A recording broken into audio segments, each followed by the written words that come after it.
ಎಲ್ಲರೂ ಇವತ್ತು ನಿಖರ ನಿರ್ಭೀತಿ ನಿರಪೇಕ್ಷವಾದಂಥ ಜಾತ್ಯತೀತದ ಧರ್ಮ ತತ್ವವನ್ನು ಆಧರಿಸಿ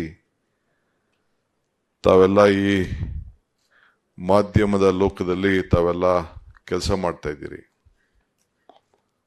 ಇದು ಬಹಳ ಕಷ್ಟವಾದ ಕೆಲಸನೇ, ಏನು ಸುಲಭದ ಕೆಲಸ ಅಲ್ಲ. ಇಲ್ಲಿ ಪತ್ರಿಕೋದ್ಯಮದ ತತ್ವ ಯಾವಾಗಲೂ ಕೂಡ ಕಾಪಾಡಿಕೊಂಡು ಹೋಗ್ಲಿಕ್ಕೆ ತಾವೆಲ್ಲ ಪ್ರಯತ್ನವನ್ನ ಮಾಡ್ತಾ ಇದ್ದೀರಿ. ಪತ್ರಿಕೋದ್ಯಮ ಪ್ರೆಸ್ ಮೀಡಿಯಾ ಪ್ರಜಾಪ್ರಭುತ್ವದ ಒಂದು ಭಾಗ. ನಾವೆಲ್ಲ ರಾಜಕಾರಣಿಗಳು ಮಾತಾಡ್ತಾ ಇರ್ತೀವಿ, ಶಾಸಕಾಂಗ, ಕಾರ್ಯಾಂಗ, ನ್ಯಾಯಾಂಗ, ಪತ್ರಿಕಾರಂಗ ಅಂತ 4 pillars ಆಫ್ ಡೆಮೋಕ್ರಸಿ ಅಂತ.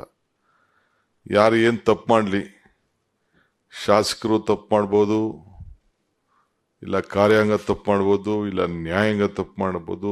ಇವನ್ನೆಲ್ಲ ಕೂಡ ವಿಮರ್ಶೆ ಮಾಡಿ ಬರೀಲಿಕ್ಕೆ, ತಿದ್ದಲಿಕ್ಕೆ, ಸಮಾಜವನ್ನ ಬದಲಾವಣೆ ಮಾಡಲಿಕ್ಕೆ, ಸಮಾಜದಲ್ಲಿ ಆಗ್ತಂಥ ತಪ್ಪುಗಳನ್ನು ಸರಿಪಡಿಸ್ಲಿಕ್ಕೆ ನಿಮ್ಮ ವೃತ್ತಿ ಒಂದು ದೊಡ್ಡ ಅವಕಾಶ ಕೊಟ್ಟಿದ್ದಾನೆ.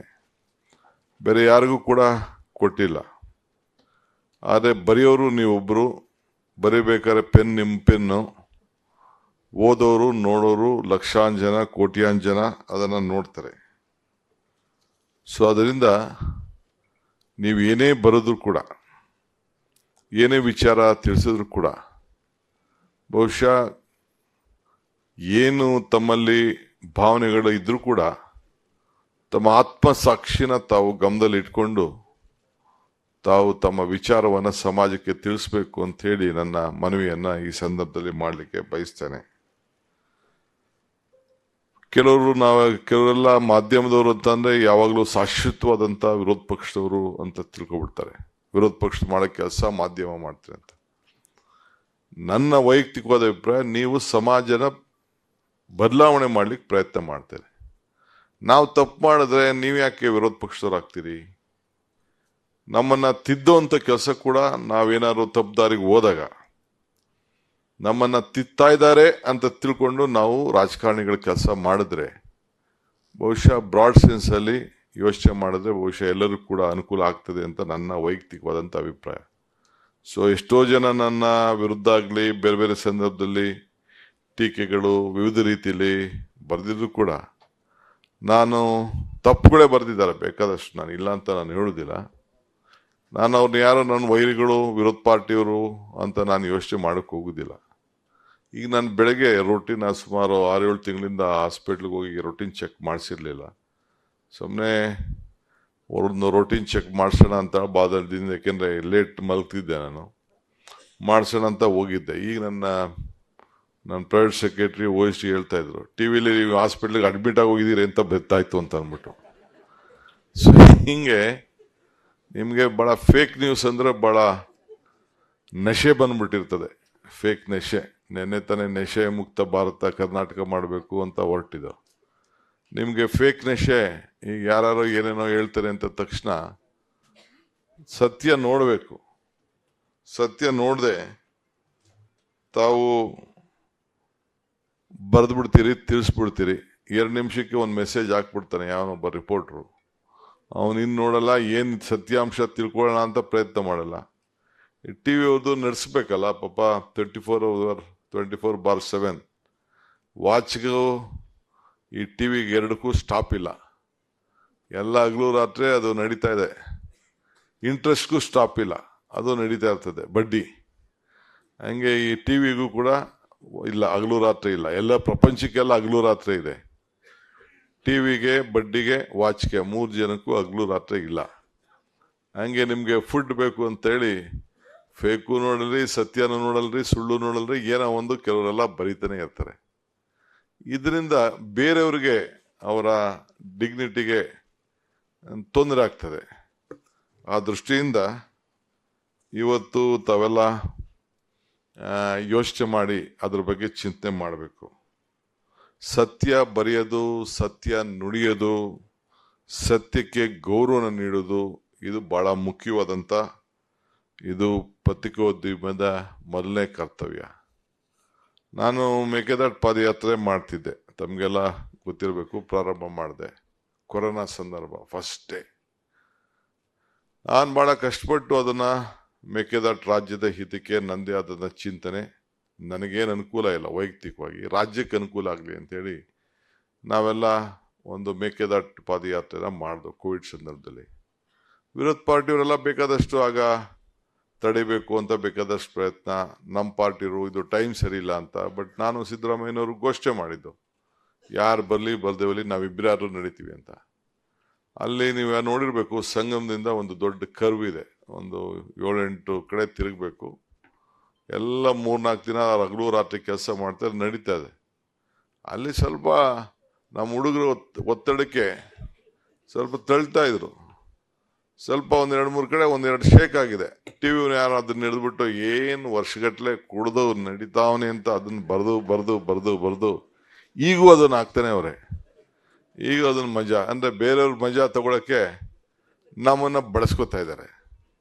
ಸೊ ಇದರಿಂದ ಏನಾಗ್ತದೆ, ನಿಮ್ಮ ಮಾಧ್ಯಮದ ಮೇಲೆ ಇರುವಂತ ಗೌರವ ಇದೆಯಲ್ಲ, ನಾನೇ ಹೇಳ್ತಾ ಇದ್ದೀನಿ, ನಾವು ತಪ್ಪು ಮಾಡಿದ್ರೆ please you are most welcome. ನಾವು ಯಾರು ಕರೆಕ್ಟ್ ಅಂತ ನಾನು ಹೇಳೋದಿಲ್ಲ, ನಮ್ಮಲ್ಲೂ ಬೇಕಾದಷ್ಟು ತಪ್ಪುಗಳು ನಾವು ಮಾಡ್ತೀವಿ, ನಮ್ಮಲ್ಲೇ ಅಂತ ಮನುಷ್ಯನಲ್ಲಿ ಬೇಕಾದಷ್ಟು ಗುಣಗಳಿರ್ತವೆ. ಆ ಗುಣಗಳಲ್ಲಿ ಬೇಕಾದಷ್ಟು ನಮ್ಮದೇ ಆದಂಥ ಚಿಂತೆಯಲ್ಲಿ ಯಾಕೆಂದ್ರೆ ನಾನು ಚಿಕ್ಕ ವಯಸ್ಸಿನಲ್ಲೇ ಅಧಿಕಾರವನ್ನು ನೋಡಿದವ ನಾನು. ನಮಗೂ ಪವರ್ ತಲೆಗೆ ಹೋಗ್ಬಿಡ್ತದೆ ಅನ್ನೋದು ಕೆಲವರು ಅವತ್ತೇ ನನಗೆ ನಮ್ಮ ಹಿರಿಯರು ಗುರುಗಳೆಲ್ಲ ಹುಷಾರು, ನೀನು ಭಾಳ ಚಿಕ್ಕ ವಯಸ್ಸಿನಲ್ಲೇ ನಿನಗೆ ಮದುವೆನೇ ಆಗಿಲ್ಲ, ನೀನು ಮಂತ್ರಿ ಆಗಿದ್ಯಾ, ಚಿಕ್ಕ ವಯಸ್ಸಿನಲ್ಲೇ ಹಣನೂ ಇರಬಾರ್ದು ಅಧಿಕಾರನೂ ಇರಬಾರ್ದು ಅಂತ ಕೆಲವರೆಲ್ಲ ಹೇಳ್ತಾರೆ. ಸೊ ಎಲ್ಲ ಒಂದೇ ಕಡೆ ನಿಂಗೆ ಸೇರಿಬಿಟ್ಟಿದೆ, ಹುಷಾರಂತ ನನಗೆ ಹಿಂದೆನೇ ಹೇಳಿದರು. ಸೊ ಆಗ ನಾನು ಪ್ರತಿ ಹಂತದಲ್ಲೂ ಕೂಡ permanent is always not permanent for every one. So ಭಾಳ ಹುಷಾರಾಗಿರಬೇಕು ಅಂತೇಳಿ, ನಾವು ಏನು ಒಳ್ಳೇದು ಮಾಡ್ತೀವಿ ಜನ ನೋಡ್ತಾ ಇರ್ತಾರೆ. ಅದಕ್ಕೆ ಈ ಸಂದರ್ಭದಲ್ಲಿ ನಾವು ಏನಾದ್ರು ಒಂದು ಒಳ್ಳೇದು ನಮ್ಗೆ ಸಿಕ್ಕಿದಂಥ ಅವಕಾಶದಲ್ಲಿ ಒಳ್ಳೇದು ಮಾಡಬೇಕು ಅನ್ನೋ ದೃಷ್ಟಿಯಿಂದನೇ ನನ್ನದೇ ಆದಂಥ ನಂಬಿಕೆಯಲ್ಲಿ ನನ್ನದೇ ಆದಂಥ ಶ್ರಮಕ್ಕೆ ಫಲ ಸಿಗ್ತದೆ ಅಂತೇಳಿ ಇವತ್ತು ಈ ರಾಜ್ಯದಲ್ಲಿ ನಮಗೆ ಪಕ್ಷ ಒಳ್ಳೆ ನಂಬರ್ ಬಂದು ಇವತ್ತು ನಮ್ಮ ಪಕ್ಷ ಈ ಸ್ಥಾನದಲ್ಲಿ ಕುಣಿಸಿದೆ. ನಾನು ಈ ರಾಜ್ಯಕ್ಕೆ ಏನಾದ್ರು ಒಂದು ಕೊಡುಗೆ ಸಾಕ್ಷಿ ಗುಡ್ಡೆಗೆ ಬಿಟ್ಟು ಹೋಗಬೇಕು ಅಂತ. ಸೊ ಅದರಿಂದ ಮಾಧ್ಯಮ ಸ್ನೇಹಿತರಿಗೂ ನಾನು ರಿಕ್ವೆಸ್ಟ್ ಮಾಡ್ಕೊಳ್ಳೋದಿಷ್ಟೇ, ನಿಮ್ಮನ್ನು ಬಿಟ್ಟು ನಾವು ಬದುಕಲಿಕ್ಕೆ ಸಾಧ್ಯ ಇಲ್ಲ. ಈಗ ನಾನು ಪ್ರೆಸಿಡೆಂಟ್ ಆಫ್ ಇಂಡಿಯಾ ನನಗೆ ಕೊಟ್ಟಿದ್ದ ಇನ್ವಿಟೇಷನ್, ಇವರು ಮೊನ್ನೆನೋ ಇನ್ವಿಟೇಷನ್ ಮುಂಚಿತವಾಗಿ ಅವ್ರೇನು ನನ್ನ ಟ್ರೈನ್ ಫಿಕ್ಸ್ ಮಾಡಿರಲಿಲ್ಲ. ಬಟ್ ಆಯಿತು ಅಂತೇಳಿ ಮಧ್ಯ ಟೈಮ್ ಮಾಡ್ಕೊಳ್ತೀನಿ ಅಂತ ಹೇಳ್ತಿದ್ದೆ. ಈಗ ಜಸ್ಟ್ ನಾನು ಮನೆಯಿಂದ ಹಾಸ್ಪಿಟ್ಲಿಂದನೇ ರೊಟೀನ್ ಚೆಕಪ್ ಹೋಗೋ, ನಾನು ಮನೆಗೂ ಹೋಗಲಿಲ್ಲ. ಸಾಮಾನ್ಯವಾಗಿ ಮನೆಗಿಂದ ಹೊರಡೋನು ನಾನು 5 ನಿಮಿಷ ದೇವ್ರ ಪೂಜೆ ಮಾಡಿಬಿಟ್ಟು 2 ನಿಮಿಷ ಪೂಜೆ ಮಾಡಿಬಿಟ್ಟು ಹೊರಡ್ತಾ ಇರ್ತೀನಿ. ಇವತ್ತು ಅದಕ್ಕೆ ಹೋದ್ರೂ ಟೈಮ್ ವೇಸ್ಟ್ ಆಗ್ತದೆ ಅಂತೇಳಿ ತಿರ್ಗಿ ಆಮೇಲೆ ಹೋಗಿ ನಾನು ಪೂಜೆ ಮಾಡೋಣ ಅಂಥೇಳಿ ಈಗ ನಿಮ್ಮ ಹತ್ರ ಬಂದು ನಿಮ್ಗೆ ನಮಸ್ಕಾರ ಹೇಳ್ತಾ ಇದ್ದೀನಿ. ಈಗ ಫಸ್ಟು ನಿಮ್ಗೆ ಪೂಜೆ ಮಾಡೋಕ್ಕೆ ನಾನು ಅದು ಗಾಂಧಿ ಭವನದಲ್ಲಿ ಗಾಂಧಿ ತತ್ವ ಆದರ್ಶ ಎಲ್ಲ ಕೂಡ ಗಮನ ಇಟ್ಕೊಂಡು ನಾವು ಕೆಲಸವನ್ನ ಮಾಡಬೇಕಾಗ್ತದೆ. ಸೊ ಐಶಾ ಅವರು ಬಹಳ ದಿನದಿಂದ ಗೊತ್ತು, ಅವರ ತಂಡ ಬಹಳ ಚೆನ್ನಾಗಿ ಕೆಲಸ ಮಾಡ್ಕೊಂಡು ಹೋಗ್ತಾ ಇದ್ದಾರೆ. ಮುಂದಕ್ಕೆ ಬೇಕಾದಷ್ಟು ಅವಕಾಶ ಸಿಗ್ತದೆ. ಎಲ್ಲರೂ ಕೂಡ ತಾವೆಲ್ಲ ಬಹಳ ಹಿರಿಯರೆಲ್ಲ ಇದ್ದೀರಿ. ಇದು ಬರೆಯೋರ್ಗೂ ನಿಮ್ಮ ಸುದ್ದಿ, ಬರೆದ ಮೇಲೆ ಸಮಾಜ ಸುದ್ದಿ. ಇಟ್ ಈಸ್ ಪಬ್ಲಿಕ್ ಆಸ್ತಿ ಆಗೋಯ್ತದೆ. ನೀವು ಬರೆಯೋರ್ಗೆ ಮಾತ್ರ ನಿಮ್ಮದು, ನಿಮ್ಮ ವಿಚಾರ ಏನಿದೆ, ಏನು ತಿಳ್ಕೊಂಡಿದ್ದೀವಿ ಅದು ಮಾತ್ರ ಬರೆದು ಬಿಡ್ತೀರ ಅಷ್ಟೇ. ಬರೆದಾದ್ಮೇಲೆ it is public property. So ಯಾರು ಯಾವ ರೀತಿ ವಿಶ್ಲೇಷಣೆ ಆಗ್ತಂತೆ. ಈಗ ಫೇಕ್ ನ್ಯೂಸ್ ಅಟ್ಯಾಕ್ ಕೂಡ ನಡೀತಾ ಐತೆ. ಫೇಕ್ ನ್ಯೂಸ್ ಏನೇನೋ ಹಾಕಿ ಕೊಟ್ಟು ಮಾಡಿ ಕೊನೆಗೆ ಈ ಸೋಷಿಯಲ್ ಮೀಡಿಯಾ ವಿವಿಧ ರೀತಿ ಬಂದ ಮೇಲೆ ಅದು ಒಂದು ವೈರಸ್ ಅಟ್ಯಾಕ್, ಫೇಕ್ ನ್ಯೂಸ್ದೇ ಒಂದು ವೈರಸ್ ಅಟ್ಯಾಕ್ ಆಗಿಬಿಟ್ಟಿದೆ. ಅದನ್ನು ನಿಯಂತ್ರಣ ಮಾಡಲಿಕ್ಕೆ ಕೇಂದ್ರ ಸರ್ಕಾರ ಮತ್ತು ರಾಜ್ಯ ಸರ್ಕಾರ ವಿವಿಧ ಕಾನೂನುಗಳು ಕೂಡ ತಂದಿದ್ದೇವೆ. ನಾವು ಕೂಡ ಭಾಳ ಎಚ್ಚರಿಕೆಯಿಂದ ಇದ್ದೇವೆ. ಎಲ್ಲರಿಗೂ ಮಾರ್ಗದರ್ಶನ ಕೊಡ್ತಾ ಇದ್ದೀವಿ. ಆ ಫೇಕ್ ನ್ಯೂಸಿಂದ ದೇಶದಲ್ಲಿ ರಾಜ್ಯಗಳಲ್ಲಿ ಅನೇಕ ಕೋಮು ಗಲಭೆಗಳು, ಬೇರೆ ಬೇರೆ ಗಲಭೆಗಳು ಎಲ್ಲ ಕೂಡ ನಡೀತಾ ಇರೋದು ಒಳ್ಳೆ ಸಮಸ್ಯೆ ಇದೆ. ಅದರಿಂದ ನಾನು ಹೇಳೋದು, ನಾವು ಸುದ್ದಿ ಥರನೇ ನಾವು ನೋಡಬೇಕಾಗಿದೆ. ಆದರೆ ಸುದ್ದಿಯಲ್ಲಿ ಪ್ರಾಮಾಣಿಕತೆಯನ್ನು ಗಮನಿಸಬೇಕಾಗಿದೆ. ಏನು ವಾಸ್ತವಾಂಶ ಏನಿದೆ ಸತ್ಯವನ್ನು ಬರೆದು ಸಮಾಜಕ್ಕೆ ತಿದ್ದುವಂಥ ಕೆಲಸ ಜವಾಬ್ದಾರಿ ನಿಮಗೆ ಸಿಕ್ಕಿದೆ. ದೊಡ್ಡ ದೊಡ್ಡ ಹಿರಿಯರೆಲ್ಲ ವಿವಿಧ ರೀತಿಯಲ್ಲಿ ನಿಮ್ಮ ಬಗ್ಗೆ ಗಾಂಧೀಜಿಯಿಂದ ಹಿಡಿದು ದೊಡ್ಡ ದೊಡ್ಡ ಹಿರಿಯರೆಲ್ಲ ನಿಮ್ಮ ಬಗ್ಗೆ ವಿವಿಧ ರೀತಿ ವ್ಯಾಖ್ಯಾನವನ್ನು ಮಾಡಿದ್ದಾರೆ. ದೊಡ್ಡ ದೊಡ್ಡ ನಾಯಕರುಗಳೆಲ್ಲ ಈ ದೇಶದ ಸ್ವಾತಂತ್ರ್ಯ ಹಿನ್ನೆಲೆಯಲ್ಲೂ ಕೂಡ ಇವತ್ತಾದ್ರೆ ಇಷ್ಟೊಂದು ವಿಚಾರಗಳು ಬಂದ್ಬಿಟ್ಟಿದೆ. ಈಗ ಆರ್ಟಿಫಿಷಿಯಲ್ ಇಂಟೆಲಿಜೆನ್ಸ್ ಬೇರೆ ಬಂದ್ಬಿಟ್ಟಿದೆ. ಇನ್ನು ನಿಮಗೆ ಕೆಲಸ ಸುಲಭನೂ ಇದೆ, ಬಟ್ ಅದ್ರಲ್ಲಿ ಏನೇನೋ ವಿವಿಧ ರೀತಿಯಲ್ಲಿ ನಾವೇನು ಫೀಡ್ ಮಾಡ್ತೀವಿ ಅದು ಮಾತ್ರ ಈಚೆ ಬಂದಿರ್ತದೆ. ಯಾರೇ ಫೀಡ್ ಮಾಡಲಿ ಮತ್ತೊಂದು ಮಾಡೋದು ಗ್ರಾಪ್ಸ್ ಮಾಡಿಬರ್ತದೆ. ಸೊ ಎಲ್ಲದ್ರೂ ಕೂಡ ನಾವು ಭಾಳ ಹುಷಾರಾಗಿ ಆಲೋಚನೆ ಮಾಡಿ, ಏನು ಈ ಮಾಧ್ಯಮದ ಅನೇಕ ನಿಮ್ಮ ಮೊದಲಿಂದ ಕೂಡ ಏನು ಒಂದು ಪದ್ಧತಿಯನ್ನು ತಾವು ಉಳ್ಕೊಂಡಿದ್ದೀರಿ, ಪ್ರಾಮಾಣಿಕತೆಯನ್ನು ಉಳಿಸ್ಕೊಂಡಿದ್ದೀರಿ. ಕೆಲವು ಮೀಡಿಯಾ ಭಾಳ ಎಕ್ಸ್ಟ್ರಾನರಿ, ನಾನು ಸುಮ್ಮನೆ ಹೇಳಬಾರ್ದು. ಅವರ ಕೆಲವು ಪೇಪರು ಅವ್ರು ಕಾಫಿ ಇಲ್ಲದೆ ಹೋದ್ರೂ ಚಿಂತೆ ಇಲ್ಲ, ಬೆಳಗ್ಗೆ ಎದ್ದ ತಕ್ಷಣ ನಮಗೆ ಕೆಲವು ಅಡಿಕ್ಷನ್ ಇದೆ, ನನಗೂ ಅಡಿಕ್ಷನ್ ಇದೆ. ಎದ್ದ ತಕ್ಷಣ ಅಟ್ಲೀಸ್ಟ್ ಒಂದು 3-4 ಪೇಪರಾರು ಹೆಡ್ಲೈನ್ನ ತಿರುಗಿಸ್ಬೇಕು. ಇಲ್ಲ ಅಂತಾನೆ ನಮಗೆ ದೇಶದಲ್ಲಿ ಏನು ನಡೀತಾ ಇದೆ, ರಾಜ್ಯದಲ್ಲಿ ಏನು ನಡೀತಾ ಇದೆ ಅಂತ ಗೊತ್ತಾಗೋದಿಲ್ಲ.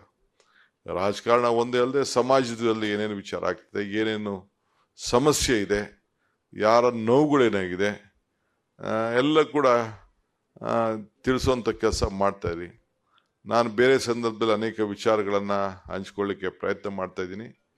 ತಾವು ಬಂದು ಪಾಪ ನಮ್ಮ ಮಾಧ್ಯಮ ಸ್ನೇಹಿತರು ಮಧ್ಯದಲ್ಲಿ ನಿಲ್ಲಿಸಿ ನಾನು ಏರ್ಪೋರ್ಟ್ಗೆ ಹೋಗಬೇಕು ಅನ್ನೋ ದೃಷ್ಟಿಯಿಂದ ಅವರು ನಿಲ್ಲಿಸಿ ಈಗ ಅವ್ರಿಗೆ ನನಗೆ ಅನುವು ಮಾಡಿಕೊಟ್ರು. ನಿಮಗೆ ಶುಭವಾಗಲಿ. ನಾನು ಏರ್ಪೋರ್ಟ್ಗೆ ಹೋಗ್ಬೇಕಾದ್ರಿಂದ ದಯವಿಟ್ಟು ನನಗೆ ಕ್ಷಮಿಸಿ. ನಾನು ಆದಷ್ಟು ಜಲ್ದಿ ಆಲೇ ಟೈಮ್ ಆಯಿತು, ಇಷ್ಟೊತ್ತಿಗೆ ನಾನು ಬಿಡಬೇಕಾಗಿತ್ತು. ನಿಮ್ಮನ್ನು ಬಂದು ನಿಮಗೆ ಶುಭ ಹಾರೈಸಕ್ಕೆ ಮಾತ್ರ ಬಂದಿದ್ದೀನಿ. ನಿಮ್ಮೆಲ್ಲರೂ ಕೂಡ ಶುಭವಾಗಲಿ. ಮತ್ತೆ ನಿಮ್ಮನ್ನು ಭೇಟಿ ಮಾಡ್ತೀನಿ. ನಮಸ್ಕಾರ. ನ್ಯೂಸ್ ಫಸ್ಟ್, ನಿರ್ಭೀತಿಯಿಂದ ನಿಮ್ಮ ಪರವಾಗಿ.